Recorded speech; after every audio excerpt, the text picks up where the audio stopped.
நான் இன்றைக்கி பஜ்ஜி போடலான்னு இருக்கேன். பஜ்ஜி மாவு எடுத்திருக்கேன். 1 கப்பு நான் பஜ்ஜி மாவு எடுத்திருக்கேன். அதில் தண்ணி போட்டு பிசைவோம். லேசாக தண்ணி ஊற்றிக்கிறேன். எதுவுமே போட தேவையில்லை இதுக்கு.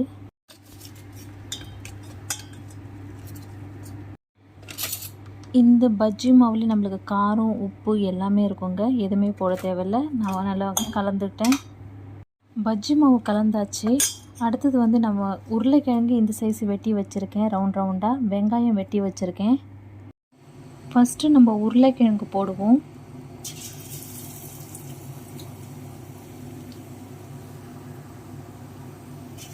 அடுத்தது நம்ம வெங்காயம் போடலாம்.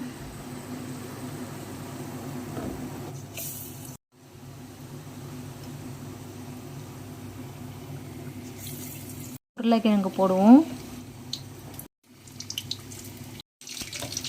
பஜ்ஜியை திருப்பி விட்டுறலாங்க.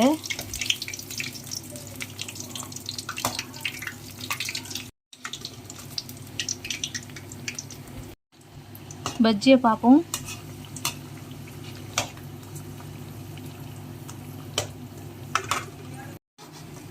சூப்பரான பஜ்ஜி ரெடி ஆயிடுச்சுங்க. சூப்பரான ரெடிமேட் மாவில் பஜ்ஜி பண்ணியிருக்கு. சூப்பரான ரெடி ஆயிடுச்சு.